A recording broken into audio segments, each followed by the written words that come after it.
এই গল্পটা আমার নানুর মুখে শোনা, যেটা আমার নানুর সাথে ঘটেছিল। সেদিন রাতটা ছিল অমাবস্যার রাত। আকাশ কালো, যেন পুরো গ্রাম এক অদৃশ্য চাদরের নিচে ঢেকে গেছে।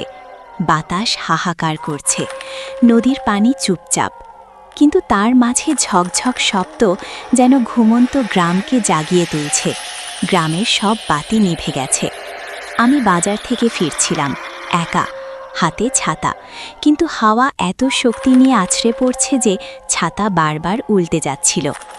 রাস্তা কাদামাখা, পানি জমে গোড়াগড়ি করছে। আমার পায়ের প্রতিটি ধাপ কাদা আর পানির সঙ্গে মিশে এক অদ্ভুত শব্দ করছে। চারপাশে কিছু নেই, শুধু কাদা, ঝোপঝাড়, বাতাস আর দূরের নদীর ফিসফিস শব্দ। আমি হাঁটছি। হঠাৎ মনে হলো কেউ আমার পেছনে হাঁটছে। আমি থমকে দাঁড়ালাম, কোনো মানুষ নেই। আবার হাঁটলাম, আবার সেই শব্দ। পিছন থেকে কোনো ভয়ঙ্কর ছায়া আমাকে অনুসরণ করছে। আমি থমকে বললাম, আল্লাহু, আল্লাহু, কিন্তু শব্দ আমার গলায় আটকে গেছে। হঠাৎ কানের কাছে ফিসফিস আওয়াজ, নানু, নানু, এখানে এসো। আমি থরথর করে কেঁপে উঠলাম। ঝোপঝাড়ের মধ্যে এক ফাঁকা ছায়া যেন আমার দিকে তাকাচ্ছে। চোখ সরাতে পারছি না। মনে হচ্ছে বহু বছর আগে যে নারী সেই রাস্তা দিয়ে বৃষ্টিরাতে হেঁটেছিল, তার ছায়া এখনও ফিরে ফিরে আসে। আমি দৌড়ালাম, কাদা পানি সব ছিটকে যাচ্ছে। হাওয়া আরও তীব্র হয়ে উঠেছে। গাছের ডাল হঠাৎ কুড়িয়ে আমার দিকে আছড়ে পড়ছে। মনে হলো পথের কাদা আমাকে চুষে নিচ্ছে। আমার পা কাদায় আটকে যাচ্ছে, কিন্তু ভয় আমাকে দ্রুত দৌড়াচ্ছে। রাস্তার বাঁকে হঠাৎ হালকা আলো ঝলমল করে, কোথা থেকে যেন বাতি জ্বলছে। আমি তাকাই, কাছে আসতেই দেখি কেউ নেই, শুধু বাতি ঝাপসা করছে। কানে আবার ফিসফিস আওয়াজ। আমি দৌড়াচ্ছি, কিন্তু কোনো প্রাণীর ছায়া নেই, শুধু রাত, কাদা, পানি, ঝোপঝাড় আর অদ্ভুত ফিসফিস শব্দ। আমি নিজের হৃদয়ের ধাক ধাক শুনতে পাচ্ছিলাম। মনে হলো যদি আমি থামি, সেই ছায়া আমাকে ধরে ফেলবে। আমি আরও দ্রুত দৌড়ালাম। হঠাৎ অনুভব করলাম কেউ আমার হাতের কাছে ছুঁয়ে গেছে। আমি চিৎকার করতে চেয়েছিলাম, কিন্তু শব্দ আমার গলায় আটকে রইল। যে কাদা ও পানি জমেছিল তা যেন আমার ভয়কে আরও প্রবল করছে। প্রতিটি পদক্ষেপ কাদা ও পানিতে ভেসে যাচ্ছে। হঠাৎ ঝোপঝাড়ের মধ্যে কিছু উকি দিচ্ছে।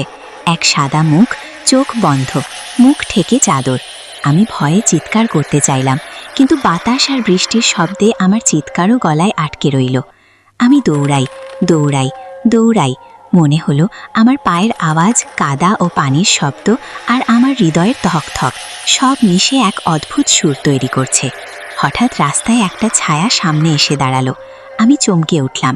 সেই ছায়া অন্ধকারের সঙ্গে মিশে অদ্ভুতভাবে চলছিল। আমি দৌড়াতে লাগলাম, কিন্তু মনে হলো সেই ছায়া যতই দূরে যায় আমার পেছনে থেকে যাচ্ছে। শেষে আমি বাড়ির গেটে পৌঁছালাম। পা দিয়ে গেট স্পর্শ করার সঙ্গে সঙ্গে সব নিস্তব্ধ হয়ে গেল। বাতি জ্বলছে, ঝোপঝাড় চুপচাপ। মনে হলো যেন আমি একাই বেঁচে আছি। পরদিন গ্রামে শুনলাম ওই রাস্তা দিয়ে বহু বছর আগে এক নারী বৃষ্টিরাতে মারা গিয়েছিল। কেউ বলে তার ছায়া এখনও ফেরে। যারা আমি ছোটবেলায় যখন বর্ষা নামত, তখন আমার নানু সন্ধ্যার পর উঠোনে বসে থাকতেন।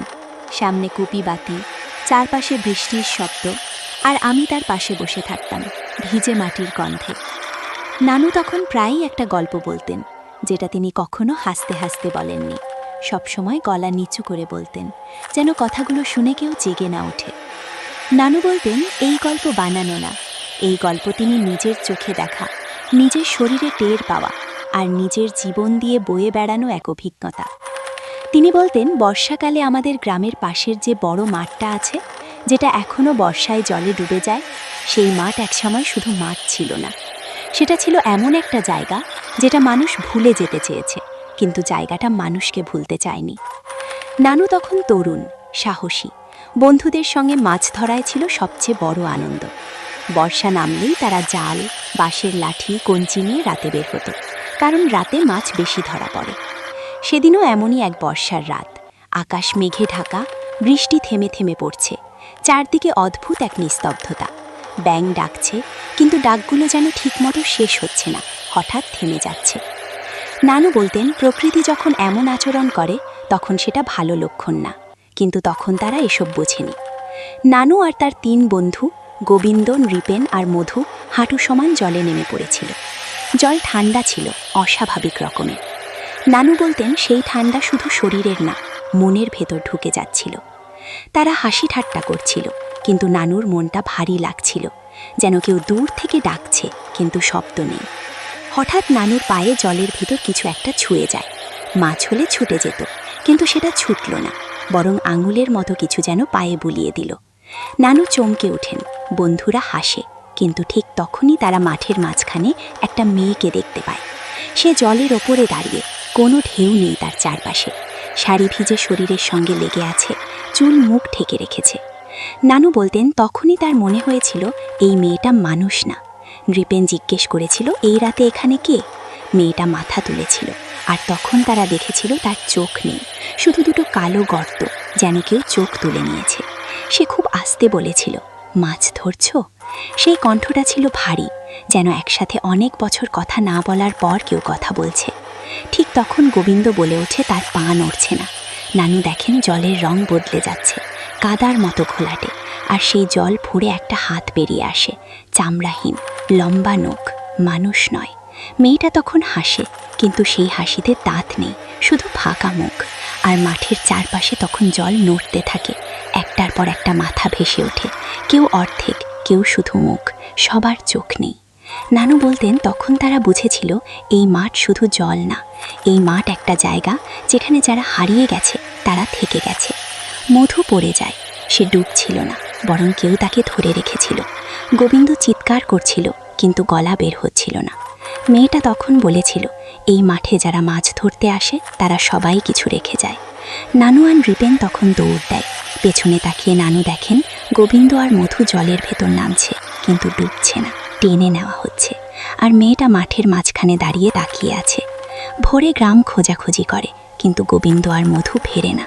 মাঠে শুধু জাল আর চপ্পল পাওয়া যায়। সবাই বলে ডুবে গেছে, কিন্তু নানু জানতেন তারা ডুবেনি, তারা থেকে গেছে। নানু বলতেন এরপর বহু বছর তিনি বর্ষার রাতে ওই মাঠের দিকে তাকাতে পারেননি, কিন্তু মাঠ তাকিয়ে থাকত। বৃষ্টি নামলেই জল জমত, আর মাঝে মাঝে লোকজন বলতো জলের ভেতর কাউকে দাঁড়িয়ে থাকতে দেখা যায়, সাদা শাড়ি, চুল মুখে, চোখ নেই। নানু এই গল্প শেষ করে সবসময় আমার মাথায় হাত বুলিয়ে বলতেন, মা, কখনো বর্ষার রাতে জল জমা মাঠে যাস না। কিছু জায়গা মানুষ ভুলে গেলেও মানুষকে ভুলে না। আমি তখন ছোট ছিলাম, ভয় পেতাম, বিশ্বাস করতাম না, কিন্তু বড় হয়ে দেখেছি আজও বর্ষায় সেই মাঠে কেউ যায় না। আর বৃষ্টি বেশি হলে গ্রামের বুড়োরা দরজা বন্ধ করে বলে মাঠ আজ জেগে আছে। তখন আমি বুঝি নানু মিথ্যে বলেননি, তিনি শুধু এমন এক গল্প রেখে গেছেন যেটা এখনো